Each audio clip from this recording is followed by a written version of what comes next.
সুপ্রিয় দর্শক, আসসালামু আলাইকুম। আশা করছি সবাই ভালো আছেন, সুস্থ আছেন। আজকে আবার নতুন আরেকটি মজার রেসিপি শেয়ার করব আপনাদের সাথে। আশা করছি রেসিপিটি ভালো লাগবে। আজকে তৈরি করে দেখাবো মজাদার চিকেন শাহি রোস্ট। রোস্ট আমরা কম বেশি সকলেই বাসায় তৈরি করে থাকি। তো আজকে আমি যেভাবে রোস্টটা তৈরি করছি, প্রথম থেকে শেষ পর্যন্ত দেখতে থাকুন। এখানে আমি গরম মশলার মধ্যে নিয়েছি দুটো মাঝারি সাইজের দারচিনি, দুটো তেজপাতা, চারটে ছোটো এলাচ, 4-5টা লবঙ্গ আর একটা বড় এলাচ। বেরেস্তার জন্য নিয়েছি 1 কাপ পেঁয়াজ কুচি, 10-12টা কাজু বাদাম, 10-12টা কিশমিশ একসাথে পেস্ট করে নিয়েছি।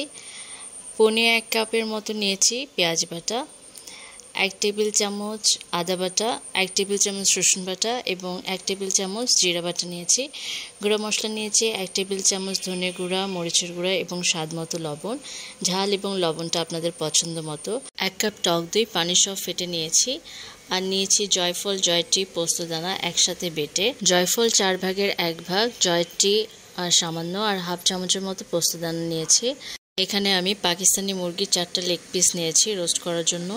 মুরগিগুলো হালকা করে আমি পাশ থেকে কেটে নিয়েছি যেন মশলাগুলো ভালো মতো ঢুকে যায়, আর তেলে দেওয়ার পরে মুরগিটা সোজা হয়ে যায়, সেজন্য আমি পাশ থেকে একটু কেটে দিয়েছি। এখন আমি সামান্য লবণ এবং একটু মরিচের গুঁড়া দিয়ে ম্যারিনেট করে রাখবো 10 মিনিটের জন্য, যেন লবণটা ভালো মতো ঢুকে যায়। রোস্টের জন্য আমি যে মশলাগুলো নিয়েছিলাম সেটা এই বাটিতে একে একে মিক্স করে নিব। আমি এখানে রোস্টের জন্য ঘরোয়াভাবে মশলা তৈরি করে নিয়েছি। বিয়েবাড়ির রোস্টকেও হার মানাবে এই রেসিপিটি ফলো করে। যদি আপনারা কাছের কাউকে খাওয়ান, সবাই প্রশংসা করতে বাধ্য। তো আমি একে একে সবগুলো উপকরণ মিক্সড করে নিব, মিক্সড করে রেখে দিব। পেঁয়াজের বেরেস্তার জন্য এখানে আমি 1 কাপ পেঁয়াজ কুচি নিয়েছি, আর বেরেস্তার জন্য একটু তেল বেশি লাগে, তো আমি একটু তেল বেশি করে নিয়েছি। চাইলে সামান্য ঘি তেলের সাথে মিক্সড করে নিতে পারেন, এতে করে একটা সুন্দর সুঘ্রাণ বের হয়। আমি আজকে বেরেস্তার জন্য ঘি মিক্সড করে নিই। রান্নার রেগুলার তেল দিয়ে আমি বেরেস্তাটা করেছি। মিডিয়াম ফ্লেমে রেখে বেরেস্তাটা করতে হবে। অতিরিক্ত জালে পেঁয়াজ কিন্তু পুড়ে যাবে, খেয়াল রাখতে হবে। হালকা কালার আসার পরে এই পর্যায়ে চুলার জাল বন্ধ করে উঠিয়ে নিতে হবে। গরম থাকা অবস্থায় এটা একটু ভেঙে নিতে হবে, ঠান্ডা হওয়ার পর কিন্তু এটা ভাঙা যায় না। তো আমি এইভাবে একটু পেঁয়াজের বেরেস্তাগুলো ভেঙে নিচ্ছি হালকা করে। এখন আমি সামান্য তেল দিয়ে চিকেনগুলো ভেজে নেব। চুলার জালটা হাই ফ্লেমে দিয়ে চিকেনগুলো ভেজে নেব। 2 পাশে হালকা করে ভেজে নেব, বেশি ভাজার দরকার নেই। যখন 2 পাশে হালকা কালার চলে আসবে সে পর্যায়ে আমি উঠিয়ে নেব। তো আমি 2 পাশেই এপিট এপিট করে হালকা করে চিকেনগুলো ভেজে নিচ্ছি। রোস্টের জন্য আমার চিকেনগুলো ভাজা হয়ে গেছে। এখন আমি চিকেনগুলো একটা বাটিতে উঠিয়ে নেব। এখন এই পাত্রে আমি রোস্টটা রান্না করব। আরও কিছু তেল দিয়ে নিয়েছি। এখন যে মশলাগুলো আমি মিক্স করে রেখেছিলাম এটা তেলের মধ্যে দিয়ে দিচ্ছি। গরম মশলাগুলো দিয়ে দিলাম। চেষ্টা করবেন তেলের উপরে গরম মশলাটা দিয়ে দিতে, এতে করে সুন্দর একটা সুঘ্রাণ বের হয়।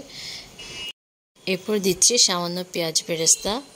এটা একটু হালকা নেড়েচেড়ে আমি বেটে রাখা পেঁয়াজ বাটাটা দিয়ে দিচ্ছি। পেঁয়াজ বাটাটা একটু তেলের সাথে কষিয়ে নিব যেন এটার কাঁচা ভাবটা দূর হয়ে যায়। ওই বাটিটা ধুয়ে আমি সামান্য পানি অ্যাড করছি। অল্প অল্প করে পানি দিয়ে আমি মশলাটা খুব ভালো মতো কষিয়ে নিব। অ্যাড করলাম 1 টেবিল চামচের মতন টমেটো সস। মশলাটা যত ভালো মতো কষানো যায় রোস্টের টেস্টটা কিন্তু তত বেশি ভালো হয়। তো চেষ্টা করবেন অল্প অল্প পানি দিয়ে মশলাটা কয়েকবার কষিয়ে নিতে। আমি মশলাগুলো খুব ভালো মতো কষিয়ে নিয়েছি। এখন যে চিকেনগুলো ভেজে রেখেছিলাম সেটা দিয়ে দিচ্ছি। তারপর আমি মশলার সাথে সুন্দর করে মিশিয়ে দিব। মশলার সাথে চিকেনটা আমি কিছুক্ষণ কষিয়ে নিব, তারপর আমি পানি অ্যাড করব। এখন আমি সেদ্ধ হওয়ার জন্য ঢাকনা দিয়ে ঢেকে দিচ্ছি। আমি কিন্তু ঢাকনা দিয়ে ঢেকে পুরো রান্নাটা করেছি। এক্ষেত্রে চিকেনের মধ্যে সুন্দর মতন মশলাগুলো ঢুকে যাবে আর চিকেনটা তাড়াতাড়ি সিদ্ধও হয়ে যাবে। আর মাঝে মাঝে ঢাকনা খুলে নেড়েচেড়ে দিতে হবে। খেয়াল রাখবেন নিচে যেন লেগে না যায়, পুড়ে গেলে কিন্তু রোস্টের স্বাদটা নষ্ট হয়ে যাবে। এখানে আমি অ্যাড করছি সামান্য পানি আর 1 চামচ চিনি, টক ভাবটা ব্যালেন্স হওয়ার জন্য। এরপর আমি অ্যাড করব 1 টুকরো লেবুর রস। চেষ্টা করবেন লেবুর রসটা অ্যাড করতে, এতে করে সুন্দর একটা ফ্লেভার অ্যাড হয়। যেহেতু এটা পাকিস্তানি চিকেন, তো সেদ্ধ হতে বেশি সময় লাগে না। পানিও কিন্তু খুব বেশি পরিমাণে দেওয়া যাবে না, তাহলে কিন্তু চিকেনগুলো খুলে খুলে আসবে আর অতিরিক্ত নরম হয়ে যাবে। লেবুর রসটা দেওয়ার কিছুক্ষণ পর আমি তরল দুধ অ্যাড করব। এখানে আমি 3 টেবিল চামচ গুঁড়ো দুধ নিয়েছি, হালকা কুসুম গরম পানিতে গুলে নিয়েছি। অনেক সময় গরুর দুধ দিলে ছানা ভাব হয়ে যায়, সেক্ষেত্রে গুঁড়া দুধটা দিলে এরকম হয় না, আর খেতেও কিন্তু অনেক ভালো লাগে, একটা ডিফারেন্ট টেস্ট আসে, সেক্ষেত্রে গুঁড়ো দুধটা ব্যবহার করতে পারেন। আর দিয়ে দিলাম আস্ত কয়েকটা কাঁচামরিচ। আমার রান্নাটা কিন্তু প্রায় শেষের দিকে, এই পর্যায়ে আমি দিয়ে দিচ্ছি 2 চামচের মতন ঘি, আর দিয়ে দিলাম পেঁয়াজের বেরেস্তা। হালকা নেড়ে চেড়ে তেলটা উপরে আসার পর আমি চুলা থেকে নামিয়ে নিব। আমার রান্নাটি অলমোস্ট ডান। রোস্টের উপরে তেলটা যখন উঠে আসবে সে পর্যায়ে আমি চুলার জালটি বন্ধ করে নামিয়ে নিচ্ছি। রোস্টটা দেখতে কিন্তু অনেক লোভনীয় হয়েছে, আর খেতেও মাশাআল্লাহ অনেক মজা হয়েছিল। তো পুরো রেসিপিটি ফলো করে আপনারাও বাসায় ট্রাই করতে পারেন, ইনশাল্লাহ সবাই অনেক খুশি হবে খেয়ে। এখন আমি একটা সার্ভিং ডিশে রোস্টটা সার্ভ করব। আমি কিছুটা কাজু বাদাম কুচি করে রেখেছিলাম, সেটা আমি এখানে দিয়ে দিচ্ছি, আর পেঁয়াজের বেরেস্তা দিয়ে দিচ্ছি ডেকোরেশনের জন্য। আমার রেসিপিটি যদি ফার্স্ট থেকে লাস্ট পর্যন্ত ভালো লাগে তাহলে অবশ্যই আমাকে কমেন্টের মাধ্যমে জানাতে ভুলবেন না।